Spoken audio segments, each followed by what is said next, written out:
Prezidentimizning kasbiy ta'limda malakali kadrlar tayyorlash tizimini yanada takomillashtirish va xalqaro ta'lim dasturlarini joriy qilish chora-tadbirlar to'g'risidagi farmon ijrosini ta'minlash maqsadida Farg'ona viloyatida ham tizimli ishlar amalga oshirilyapti. Farg'ona shahridagi 4-texnikumda malakali mutaxassislarni tayyorlash, ularning kasbiy salohiyatini mustahkamlash va yangi zamonaviy bilimlar bilan boyitishga katta ahamiyat qaratib kelinmoqda.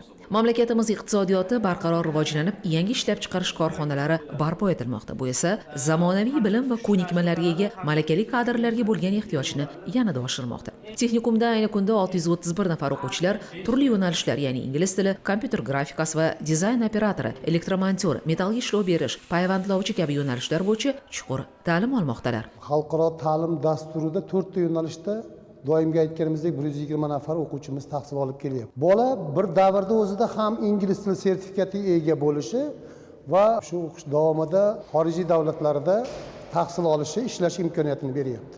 150 nafar dual ta'limda tahsil olayotgan o'quvchilarimiz mavjud. Asosiy maqsad malakali kadrlarni tayyorlab berib, davlatimizni xalqaro miqyosdagi ishchilar bilan, xodimlar bilan raqobat qiladigan malakali kadr tayyorlash.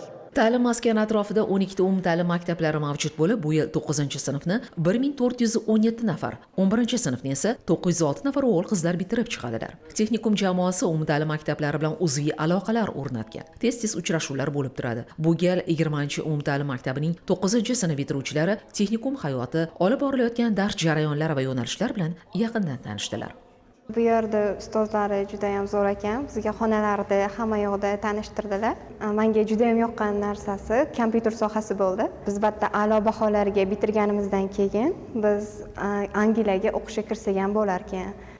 Ayniqsa payvandlash, zamonaviy texnologiyalar bilan ishlash, kompyuter savodxonligi yo'nalishlari ularda katta qiziqish uyg'otdi. Bu yerda o'qigandan keyin 70 ta davlatga diplom o'tarkan, shu narsa yoqdi menga. Kelajakda chetda o'qib, kasb hunarli bo'lib qolish. Kasb hunarga ega bo'lgan inson hech qachon kam bo'lmaydi. Kasbiy ta'lim sohasida institutsional yaxlitlikni ta'minlash va boshqaruv tizimi samaradorligini oshirish, xalqaro ta'lim dasturlarini joriy etish hamda ichki va tashqi mehnat bozori talablariga mos raqobatbardosh o'rta bo'g'in kadrlar tayyorlash tizimi takomillashib bormoqda. Xavfsizlik kengashining kengaytirilgan yig'ilishida muddatli harbiy xizmat faqat jismoniy va harbiy tayyorgarlik emas, balki yoshlarimiz jamiyatda mustahkam o'rnini topishi uchun ularni mehnat bozoriga va mustaqil kasbga tayyorlash bosqichi ekanligi qayd etilgan edi. Mana bir oydan ortiq vaqt davomida texnikumda harbiy xizmatchilar zamonaviy kasblar asoslarini o'rganish bo'yicha boshlang'ich bilim va ko'nikmalarni egallash imkoniyatlariga ega bo'lmoqdalar. Mana 1 yillik armiyada xizmat qilyapman, tahsil olyapmiz.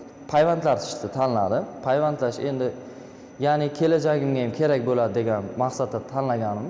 O'qib chiqqanlik haqida sertifikat berar ekan. Uyga qaytganimdan keyin hech qanday ishim yo'q edi. Shu sertifikat bilan boraman, shu payvandlashni qilaman. Harbiy ta'lim olganimdan xursandman. Texnikumda ingliz tili yo'nalishida o'qiyotgan o'quvchilar ta'lim olish bilan birga xalqaro sertifikatlarni ham qo'lga kiritadilar. Multi-level milliy sertifikat imtihoniga birgalikda tayyorlandim va bitta sertifikatni qo'lga kiritdim. Bizga berilgan sharoitlardan oqilona foydalandik va kelajakda mana shu kasbimizda yetukli shaxs bo'lib chiqishga harakatidamiz.